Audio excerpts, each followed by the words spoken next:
G'day guys, thanks for watching as always. In this video we're making a swim bait, but before I go anywhere, I'd like to give a big shout out to Paul Adams from the Handmade Fisherman. He's got a fantastic channel. I've been watching it for quite some time, and I'll leave a link down in the description so you can check it out yourself. But he makes fantastic lures, all sorts of fishing tackle, so go check that out. Now, we didn't really have a swim bait making plan, but the fishing was pretty terrible. It's very hot, didn't have much luck. Well, anyway, let me sum it up here for you. I'm sweating like a gypsy with a mortgage here because I've had about a two-mile hike to get here. It's bloody hot too, and humid, no wind. Well, that sums it up quite well. I just caught one blue cat, which kind of made me happy for the time being, but wasn't great. So whenever the fishing's crap, I get back to the drawing board and design a new lure, and in this case a little swim bait. Now, I did want to make it a bit of a unique shape, so I could fish it differently. I want some weight in the back so that it sinks tail first. Either way, so here was the shape I came up with. As per usual, we cut that one out and stick it onto the wood so we can copy it over.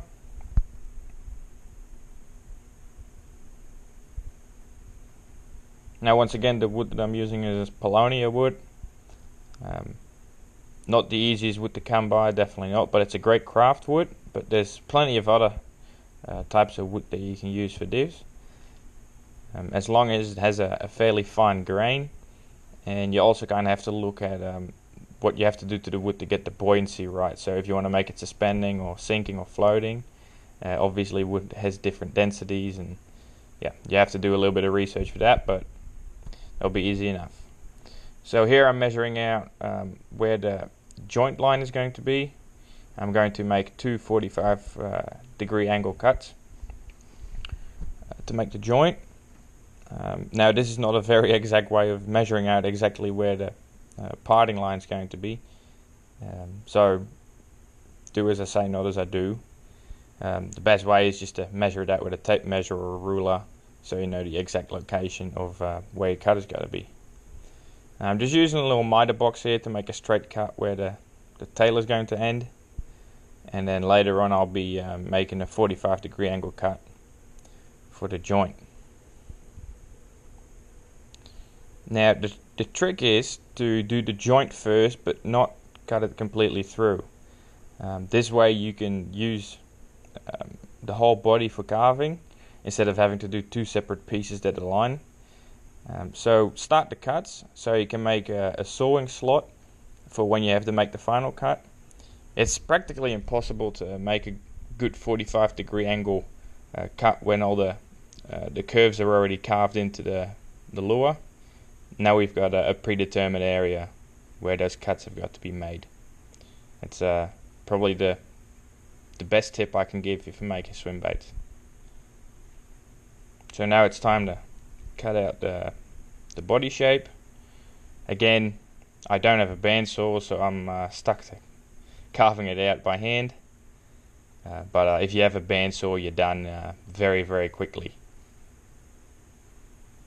This always takes up a fair chunk of my time. Good thing is that palonia is a very nice wood to work with, so it kind of limits it, but I assume if you have proper heartwoods to work with, you're in a bit of trouble there.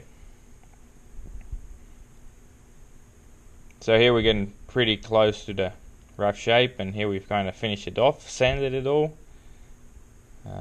Yeah, take some time, but all done. Now, before we can make the cut through for the joint, there's a couple of things we have to do first, and one of them is well, for this particular design, we want to indicate where the hook hanger is going to be, because for this joint design we need a hook hanger right on the point. You'll see it a bit later, but the hook hanger is used as a pin for the joint as well to hold it all together, but we'll get to that a bit later. Now, the reason why we do it now is because if we would cut through the joint first and then put in the screw eye, there's a good chance of the wood splitting. So we want to do that first. After that, I want to make a slot for a plexiglass tail to sit in. I'm just using a little Dremel tool, which is the only power tool I use for making the slot. It's a very handy tool. It's worth its weight in gold for sure.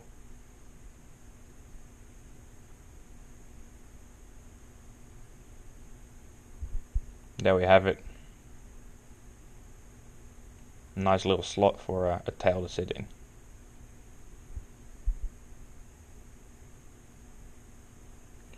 Then we get to the part that is only there for the people who really want to make their baits look good. It's not necessary to make your lure good or anything. If you really want to make a lure good, you want to make sure it's really well balanced and it does exactly what you intend it for. But carving a face is obviously optional. Now again, just as in previous lure making videos, I'm using 3D eyes to align the eyes in the proper way. I stick on one first, draw a circle around them, and then align the second one. Look at them from a top and a front view to determine if they're aligned, and then I can draw the rest of the face on.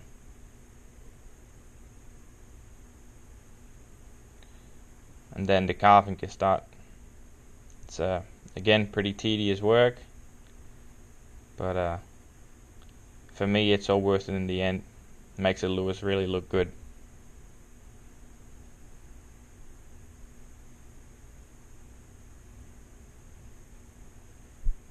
I don't like using stencils. Obviously you can download your stencils and stuff, but then it's not really your design. I'd like to just freehand my stuff. On top of that, you're dealing with a 3D object, and if you just make a stencil, it's just a 2D design really. So I prefer freehanding because I can really fit a face onto the shape of the lure. Now after the carving is done, obviously you sand a lot. I use 320 grit, and you can even go finer than that. Now on top of the face carving, I want to do some scale carving as well. Pretty simple scale carving, a lateral line, a back pattern and a side pattern. And the reason why I'm doing a scale pattern is because I don't plan on painting this lure at all. I also want to make a hidden weight system, which will be shown in a bit, so I can have the grain of the wood, which is a pretty nice feature of this particular wood as well, to have as the main body color and pattern.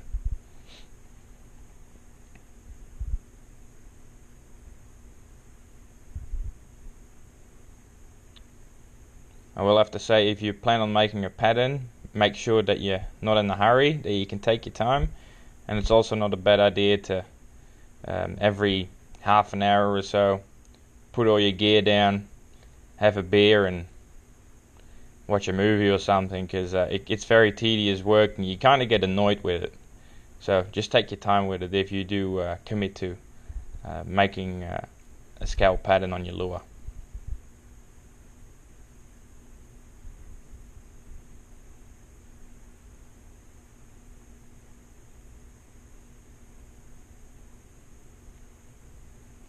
There we have it. Now I've just put some 3D eyes in there to see how it looks. It's starting to look really good. Almost looks professional.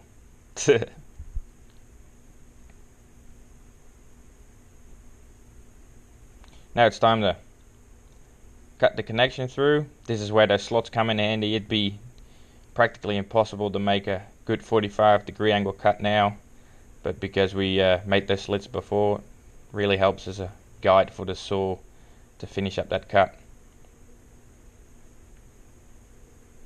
Making progress here.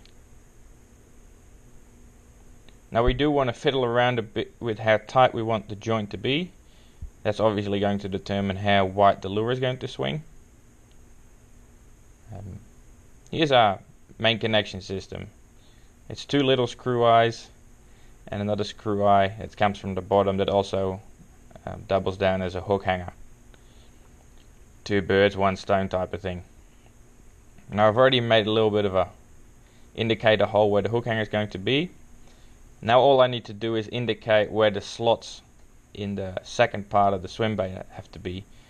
And because that part of the wood is fairly thin, it's very easy to indicate it just by pressing the 2 screw eyes in it.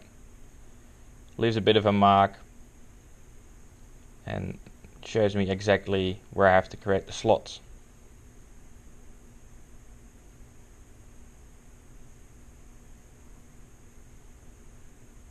There you have it.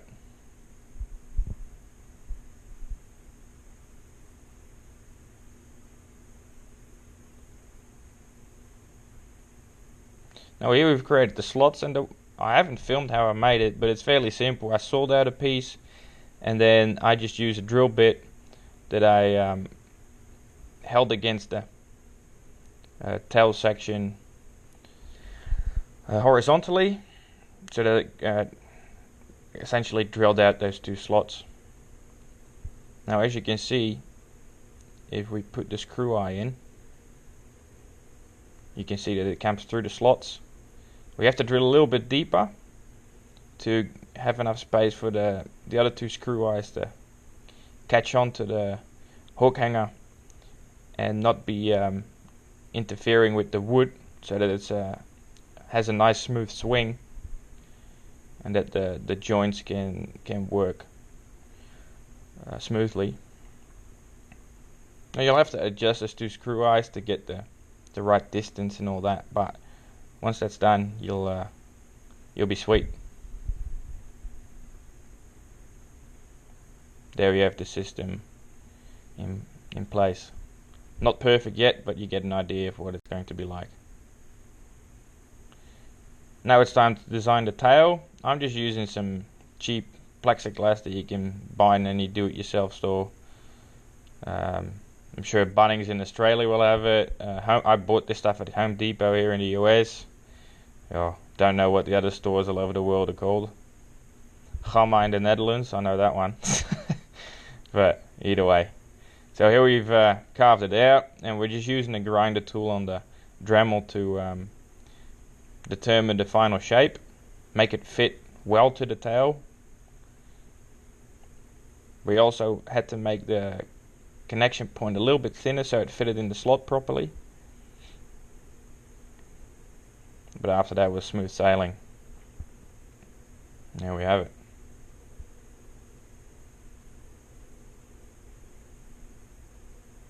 Looking good. Not a very realistic tail yet, so we are going to make some cuts in there for some details. Just be careful for your fingers here. If you decide on doing it this way, I wouldn't recommend it. But it worked for me. Still got all my fingers.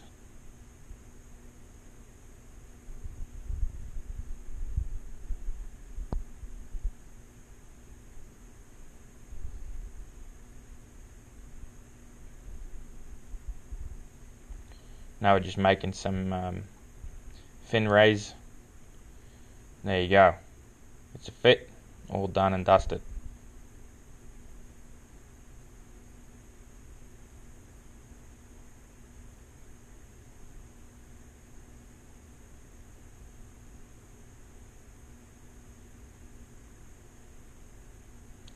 Now here I'm just fitting the tail piece together, the plastic tail and the tail piece, and you might think, geez, you're spilling super glue everywhere.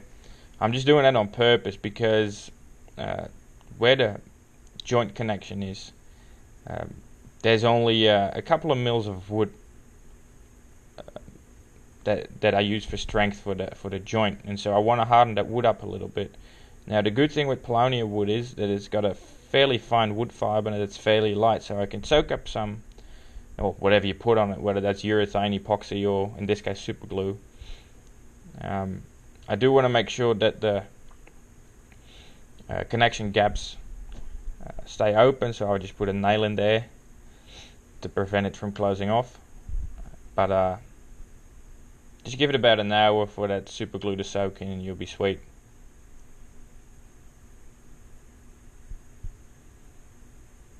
I'm just sanding the inside here so I can make a nice clear decision where I want my indicator hole, because here is where we are going to drill the hole for the weight. Now, as you might be used to from other fishing lure videos, they usually drill a hole in the belly, but since I want to have the whole wood as the body without any paint, and I want that pattern to be, well, untouched essentially, I obviously don't want drill holes in the bottom. So what I've done is I'm drilling from the joint in towards the head of the lure. Now when that joint is fixed up and the two pieces are fixed together, you won't be able to see that drill hole at all, and it's just one piece of wood. Very handy trick I learned from my friend in Japan. There you have it. There's the drill hole. That's about as wide as I can drill, but unfortunately the sinker that I weighted out for this lure is a little bit thicker, so we're going to have to reshape that sinker a little bit, but that'll be easy enough. All you need is a hammer.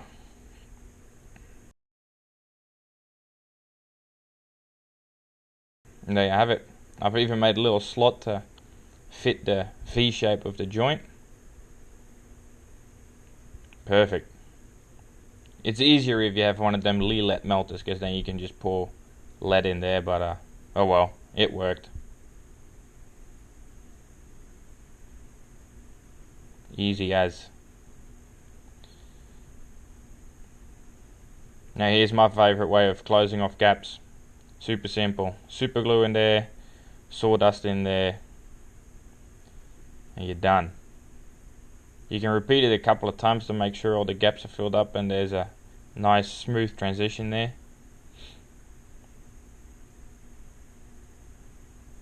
Then you're good. That will really harden up. Give it a quick sand so it's nice and smooth.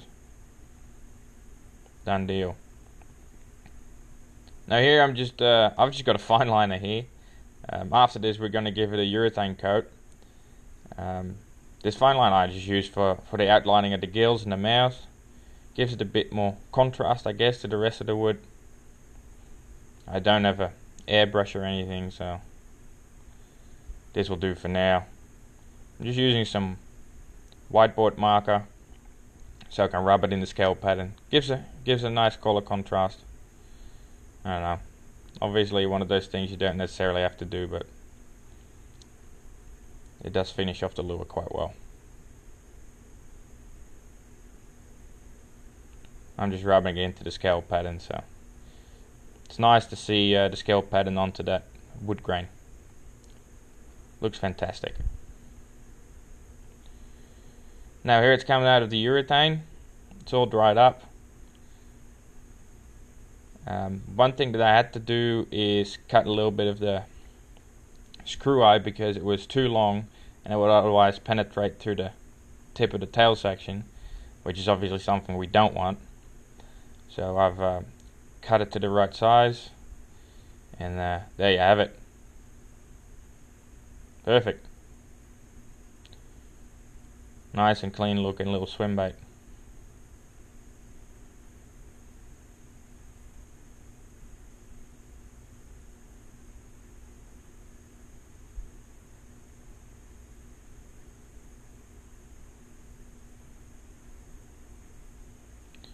Now all that was left to do now was fixing the eyes,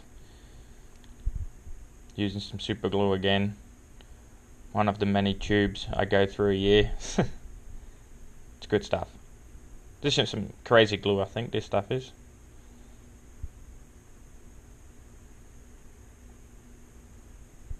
That's what brings the lure alive. Good 3D eyes will do the trick for you.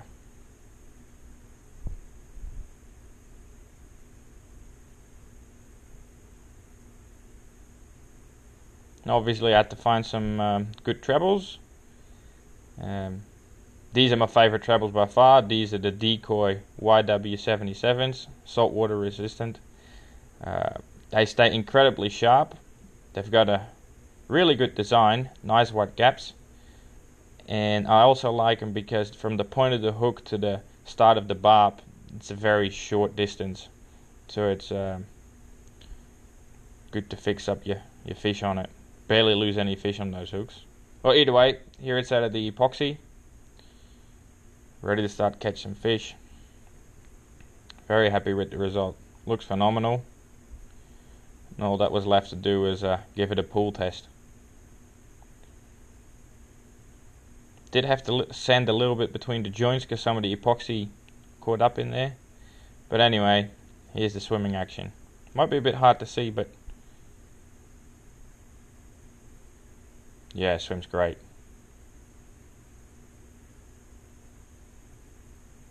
I can really burn it and then stop it, and it kind of just flutters down very, very slowly. Obviously I got some heavy hooks on there, so oh well. Either way, thanks for watching guys. Hope you guys enjoyed, and stay tuned for the next video. Cheers.